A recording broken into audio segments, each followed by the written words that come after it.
யோவான் எழுதின சுவிசேஷ புத்தகம் 5ஆம் அதிகாரம் 14ஆம் வசனம். அதற்கு பின்பு இயேசு அவனை தேவாலயத்தில் கண்டு, இதோ நீ சொஸ்தமானாய், அதிக கேடொன்றும் உனக்கு வராதபடி இனி பாவம் செய்யாதே என்றார். அல்லேலூயா. நீங்கள் ஆண்டவர் ஒரு மனிதனை சொஸ்தமாக்கினார். அந்த சொஸ்தமான மனுஷன் உங்களுக்கு யார் என்று உங்களுக்கு நன்றாக தெரியும். அவன் எழுந்து நடந்து வருகிறான். அவனை யார் சுத்தமாக்கினார் என்றே அவன் அறியாதவனாக இருக்கிறான். கொஞ்ச நேரம் கழித்து, கொஞ்சம் 2-3 நாட்கள் கழித்து அவன் மறுபடியும் என்ன செய்கிறான்? தேவாலயத்திலே ஆண்டவரை பார்க்கிறான்.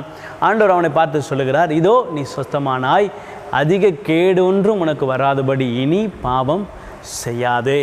இதற்கு என்ன அர்த்தம்னா, மீண்டும் திரும்பி என்னிடத்திலே வா என்று இதனுடைய சாராம்சம் அமைகிறது, இதனுடைய கருப்பொருள் அமைகிறது. ஏன்னா, முன்பதாக நீ பாவம் செய்தாய், அதிக கேடு உனக்கு வந்தது. உனக்கு கேடு வந்ததினாலே நீ இப்படி வியாதியஸ்தனாய் படுத்து கொண்டாய். இப்பொழுது நீ சுகமானாய், இதோ நீ சொஸ்தமானாய், அதிக கேடொன்றும் வராதபடி இனி பாவம் என்ன செய்யாதே.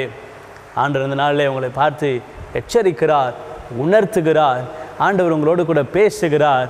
என் பிள்ளையே, நான் தெரிந்து கொண்ட என் ஜனமே, முன்பதாக உனக்கு கேடு இருந்தது. நீ என்னை அறிந்து கொள்வதற்கு முன்பதாக, என்னை தேடுவதற்கு முன்பதாக நீ அதிக கேடான காரியங்களை மாட்டிக்கொண்டிருந்தாய்.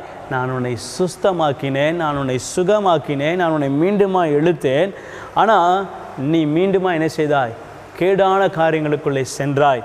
இப்பொழுது ஆண்டவர் உங்களை அழைக்கிறார். இதுவே இரட்சணிய நாள், இதுவே கிருபையின் காலம், இதுவே கிருபையின் நேரம். தேவ ஜனமே, நீங்கள் ஒரு வேளை ஆண்டவரை விட்டு நீங்கள் தூர போயிருப்பீர்கள் என்று சொன்னால், திரும்பி வா என்று சொல்லி கர்த்தர் உங்களை அழைக்கிறார்.